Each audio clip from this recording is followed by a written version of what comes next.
queridos amigos, es una alegría estar otra vez aquí. Para mí, para ustedes será quizá un acto más de paciencia. Yo procuraré que la paciencia que tengan ustedes que adoptar sea la mínima posible. Según han visto en el programa que tienen a mano, no es esta la primera lección, sino una introducción al curso de 12 lecciones que vamos a impartir juntamente a partir del 15 de enero del año que viene. Yo había preparado esta introducción para presentar este curso más bien a gente desconocida, y estoy viendo que todos nos conocemos. Por esto, creo que, ahora improvisando, debo decir dos cosas. Primeramente, que lo que ha dicho Alejandro del diálogo, hoy, después de la primera lección, dentro de una horita más o menos, podríamos hacer, si quieren, un rato de descanso y un poco de diálogo, porque me digan ustedes si creen que repito demasiado las ideas, en primer lugar. Creo que hoy sería muy indicado hacer un diálogo. En segundo lugar, que tengan en cuenta, los que ya me han escuchado otras veces con tan ejemplar paciencia, que la lección de hoy no es más que una introducción, o como decían los medievales, una explicación de los términos, que creo que es indispensable para que nos entendamos bien. Detrás de cada palabra todos procuramos meter una carga, a veces inmensa y larga, de experiencia y de vibraciones humanas. Con lo que sucede que las palabras que uno dice y que las carga de su experiencia llegan al destinatario muchas veces, no con la experiencia, sino solamente con el ruido exterior de la palabra. Entonces sucede que aunque digas las cosas con la mejor de las intenciones y con la mejor de las cargas, llegan a destino con un significado, con una vibración humana que no es la que pretende el que las dice. Para eso está el diálogo, para aclarar estas cosas. Pero por otra parte, yo quisiera decir que las palabras que vamos a usar hoy mismo y que nos servirán de material para todo el curso, sí son palabras técnicas, por un lado, es lo de menos. Y al lado de la técnica tienen un contenido de madurez y de experiencia de siglos. Para empezar, debemos decir que nosotros, por pequeños que seamos, somos el producto de un esfuerzo de milenios. Y eso es cierto, lo que pasa es que parece que no lo sabemos. Como si naciéramos hoy los hombres, igual que nacieron los primeros hombres que aparecieron en la Tierra, cosa que es totalmente falsa. O como si los hombres creciéramos hoy como crecieron nuestros abuelos de hace 50.000 años, o 1,5 millones de años. O como si la sociedad que manejamos y que estamos construyendo fuera una sociedad de cazadores, como eran en los tiempos paleolíticos. Esto no lo podemos permitir y además no es verdad. Pero sucede que sí, que a veces lo permitimos. Y como no es verdad, tenemos a la vista los descalabros que estamos sufriendo. Empecemos pues con unas palabras que vamos a emplear enseguida. Este curso quiere ser una lección y una experiencia de antropología. También se puede llamar humanismo, como hacíamos en la Autónoma otras veces, y está bien dicho, está muy bien dicho un humanismo, pero yo creo que las palabras se deben recortar más. Antropología significa la ciencia del antropos, del hombre. Y esta antropología es esencialmente teleológica. Estas son las dos palabras que como método y herramienta vamos a usar a lo largo del curso y sobre todo esta mañana. Otra vez nos encontramos con la misma palabra, teleología, no digo teología, teleología y antropología. Se trata de ciencias, logos, saberes, un saber del hombre. Y este saber del hombre necesariamente es teleológico, porque el hombre es un ser que tiene una finalidad. Telos en griego significa fin o meta. Teleología significa la ciencia de los fines o de las metas. Y si decimos que la antropología o ciencia del hombre es teleológica, esto quiere decir que nos asomamos al pozo profundo del ser del hombre y al sistematizarlo en un saber o ciencia, vemos inmediatamente que el fondo del hombre no es un rompecabezas mal compuesto o bien compuesto, no es una justa posición de datos que de otra manera podrían organizarse igual o haberse organizado igual, sino que son casi misteriosamente, la palabra misterio aquí tampoco tiene que ver con la religión, sino que son unas realidades que en la oscuridad de los siglos, digamos a tientas, en el azar, como decía Jacques Monod, a tientas han ido organizándose buscando en las sombras una luz.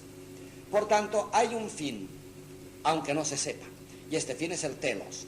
Por esto, todo saber del hombre es un saber teleológico. Dicho de otra manera, todo aquel que se asoma al fondo del hombre descubre inmediatamente, si se asoma bien, que ahí hay un hilo conductor que a alguna parte lleva. Si esto es así, pongamos debajo otra pregunta. Debajo del hombre, ¿quién es el hombre? Y debajo del telos o fin, para los que saben griego, que son muchos, mejor que lo pongan ustedes en griego, y así tendremos las cosas más científicas.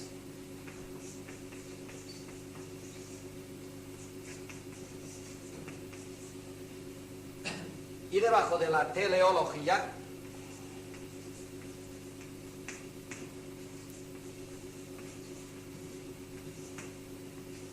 la otra pregunta. ¿El hombre quién es? Por tanto, la antropología nos responderá, debe responder a esta pregunta, ¿quién es? Y la teleología del hombre responderá a la pregunta, ¿a dónde va el hombre? ¿A qué? ¿Para qué es? Por tanto, ¿qué es el hombre y para qué es el hombre? El ser en sí y el ser para sí, de Sartre. Con esto tenemos un primer punto de consideración. Ahora, un método para la primera parte. ¿Cómo vamos a saber quién es el hombre? ¿Qué métodos tenemos para poder responder con garantías a esta pregunta? Si alguien viene a mí y me pregunta, ¿quién es el hombre? Y yo diría con Sócrates, ya ven que manejamos muchos autores, hay que manejarlos, el saber de la humanidad está aquí. Y es tonto que queramos construir, al margen de 2 millones de esfuerzo, una ciencia propia y personal e individual. Tendremos cada uno nuestra capillita, pero la catedral no saldrá nunca si no tenemos cuidado. Sócrates decía que el ser, justamente se preguntaba, ¿quién es el hombre? Porque me decía, si yo digo, ¿quién? Si me pregunto, ¿quién es el hombre? ¿Tengo maneras de contestar? ¿O voy a dar mi respuesta sin más? Es lo que no intentaremos, lo que intentaremos no hacer durante el curso. No mi respuesta, la respuesta. Es mucha ambición, evidentemente, conocer la respuesta. O sea que nos podemos atrever a dar a esta pregunta, ¿quién es el hombre?, una respuesta que sea la respuesta. Y que dentro de 50 años sea válida, y dentro de 1000 años sea válida. Más todavía, la daremos por primera vez, esta respuesta. No hará ya 2000 años, 5000, 20000, que está dada esta respuesta. Evidentemente, si intentamos dar una respuesta y encima pretendemos que sea válida por los siglos de los siglos, es claro que ha de tener unas garantías impresionantes. Pues decía Sócrates que cuando el hombre pregunta quién es el hombre, no es el hombre que le pregunta al hombre quién es el hombre, sino que es el hombre que es el hombre, el que pregunta al hombre que no es lo que es. Y no son juegos de palabras, esto es griego, ¿eh? No eres tú el que me preguntas a mí, ¿qué es el hombre? Soy yo el que cuando estoy despierto, no siendo lo que soy, siento frente a mí lo que todavía no soy, lo que soy en realidad, que me pregunta a lo que no soy, ¿tú quién eres? Eso es lo que estamos diciendo. Eso es lo que estamos diciendo. No interesa tanto que me pregunte la nación o la humanidad a mí, ¿tú quién eres? Sino que lo que interesa de verdad es que yo me pregunte y me interrogue a mí, me cuestione, como decimos hoy, sacudidamente, me cuestione quién soy yo. Y cuando esa pregunta surge, y surge de dentro de mí, resulta que dentro de mí hay algo que es público y algo que es escenario, evidentemente. Nos contraponemos ya. ¿Quién dentro de mí me pregunta a mí quién soy yo? Y la respuesta que yo dé, ¿quién la da? ¿El que ha preguntado o el interrogado? Sócrates era maestro en estas cosas, ¿eh? Sócrates siempre cogía el exterior, lo metía dentro. Hoy estamos al revés, estamos en la antítesis. Hoy somos gentes vaciadas de nosotros mismos. Hemos cogido el interior, lo hemos arrojado fuera. Y por ahí andan, en las cortes, en el Senado, en Vietnam, en Israel, en todas partes andan entrañas nuestras. Un hígado por aquí, un corazón por allí. Somos gentes vacías. Y es al revés, es hora de recoger nuestras partes y meterlas dentro de nosotros y reconstruir nuestro ser. Pero esto no se puede hacer, esto es muy difícil, una antropología de esta categoría. Debe hacerse, vamos al método, ¿quién es el hombre? ¿En nombre de quién y a quién le preguntamos quién es el hombre? En primer lugar, un método sí tenemos para investigar la respuesta a esta pregunta. No queda más remedio que seguirle el rastro al hombre. Qué curioso, esto hace 150 años que lo sabemos. La historia es la respuesta al futuro del hombre. Como el futuro es la historia del hombre. La historia no es pasada, la verdadera historia está por hacer, lo cual quiere decir que lo mejor de nosotros es el futuro, lo cual quiere decir que la pregunta en realidad se refiere al futuro y se saca de la historia, o si se quiere de otra manera, que la historia es función de futuro y que por tanto mirando el pasado, la historia pasada, sabremos lo que es el futuro. Es la historiología y el historicismo de moda en Europa todavía hoy. Entonces el método para la respuesta a la pregunta ¿quién es el hombre? Está en coger al hombre desde que aparece y seguirle el rastro. Y el camino que ha hecho, como ya son 2 millones de años, ciertamente, y quizá un poco más, el camino que ha hecho es la respuesta. ¿Qué significa? Que el camino que ha hecho es la respuesta. No sé si han leído ustedes una obra que ha aparecido ahora en Cristiandad muy buena de Mircea Eliade, que se dice El laberinto. Vale la pena de leerlo. Yo no he puesto aquí bibliografía, pero si me la preguntan algún día la diré, y si no, también creo que de vez en cuando soltaré algún libro por aquí para que se pueda leer, pero como todo el mundo lee ya, no tengo para qué aconsejar libros sin más. Mircea Eliade es este investigador de historia de las religiones, que ha aconsejado tantas veces, el mejor del mundo con mucha ventaja. Hoy en día está en Chicago, enseñó en París hace años, cuando yo estaba allí, y es el rumano, exilado. Con un gran equipo de investigadores se ha dedicado a estudiar todas las religiones de la Tierra desde los orígenes hasta hoy.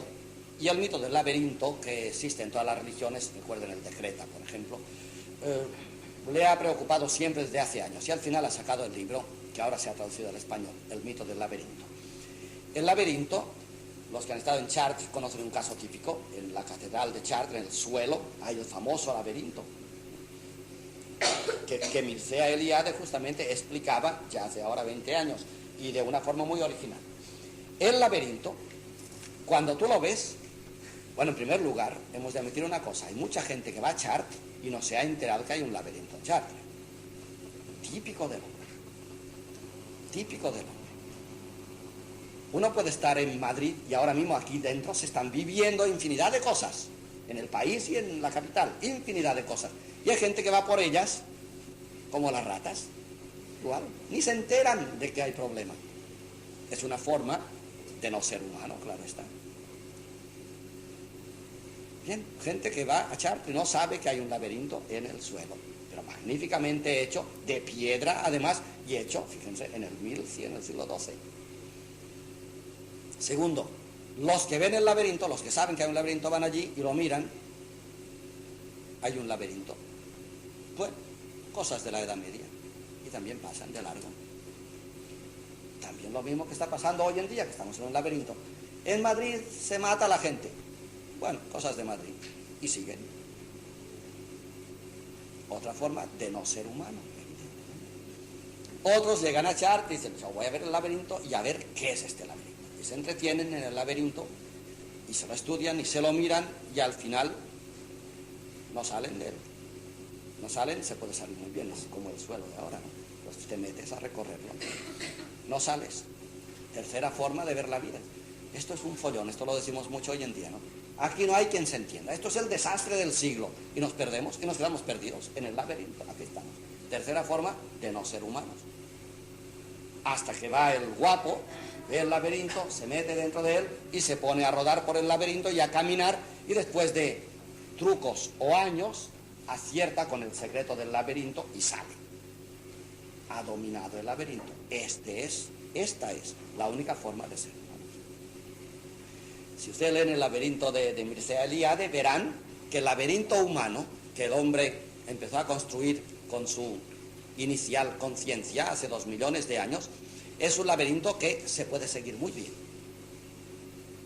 Esa es la respuesta. Entonces, la vida humana, el ser del hombre es un laberinto. Y el hombre, durante la vida, consciente o inconscientemente, está en el laberinto. Hay quien no se entera, hay quien pasa de largo, hay quien se pierde en él y hay quien sale de él. El que sale de él tiene la respuesta, como todos los laberintos del mundo.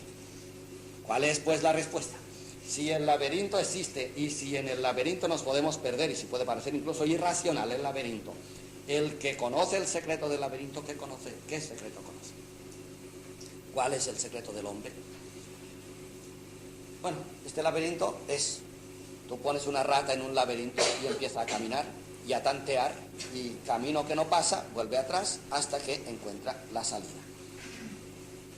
Si tú pones una rata en un laberinto de esos de rata, ¿no?, donde ha de buscar el queso y la salida, si pones una rata en el laberinto y no se mueve, y se muere ahí sin moverse la rata, ni sabes qué clase de espíritu o intención tiene la rata, ni sabes si le gusta el queso, ni sabes si es una rata conformista que se contenta con su rincón y se muere de hambre en el rincón.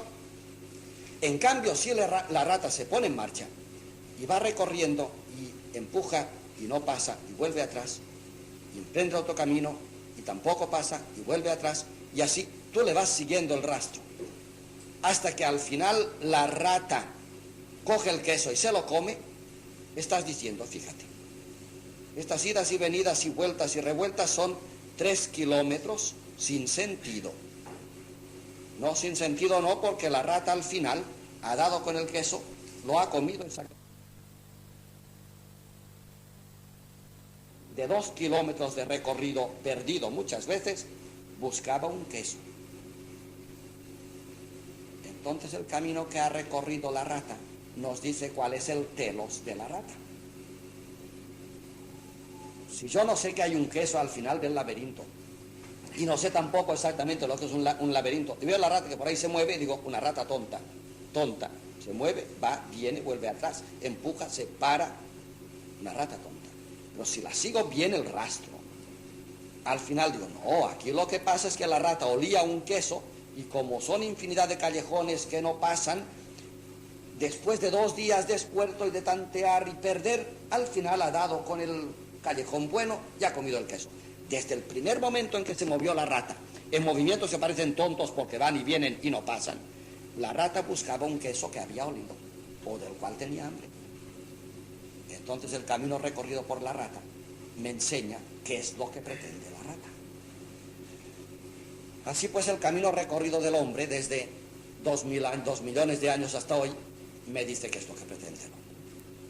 Me dice, bueno, sí, qué es lo que pretende el hombre, y al decirme qué es lo que pretende, como veremos, me dice quién es el hombre. Entonces se trata de que construyamos una antropología contestando a la pregunta ¿quién es el hombre? A través del recorrido del hombre a lo largo de la historia. No hay otro camino. No sé si era Xenófanes, aquí he copiado una frase, Xenófanes, que decía, los que desconocen la historia, es muy griego, están condenados a rehacerla. Qué triste. Es una condena además. Los que desconocen la historia están condenados a rehacerla. Claro, es como la rata, que si la rata se muere y pones otra, tiene que empezar de nuevo la otra, el laberinto. Y si se muere y pones otra, empezará de nuevo. En cambio, la rata vieja ya sabe los caminos que no pasan y ya no lo repite. Y ya va hasta el queso. Bueno, pues el hombre es igual. Si sabe su historia, desde luego no repite los errores. Y en segundo lugar, acumula en su mochila todos los aciertos. Con lo cual, más fácilmente, sin perder tiempo, encuentra el queso. Y a más velocidad, encuentra el queso. Así pues, lo primero, conocer la historia. Hemos de saber por dónde ha pasado este hombre y así veremos qué es lo que pretende este hombre. No vamos a hacer evidentemente una historia de la humanidad. Esto se da por hecho en sus grandes metas. Sí, desde luego, invocaremos o reconstruiremos alguna vez las grandes metas o hitos de la historia del hombre. Pero la historia no la vamos a hacer. Por otra parte, no crean ustedes que lo que estoy diciendo es que la historia, como decía el historicismo, que la historia es la solución de los problemas del hombre. No lo es. La historia es el método de investigación para responder a la pregunta ¿quién es el hombre? La historia es la herramienta, no es la respuesta. Si una bujía del coche no funciona, se afloja con una llave. Pero la llave no es la bujía, la llave afloja la bujía. Entonces es el instrumento, la llave que vamos a manejar es la historia. Esta nos llevará a entender quién es el hombre. La historia no es la solución del hombre, es la llave, es el método o la herramienta para trabajar.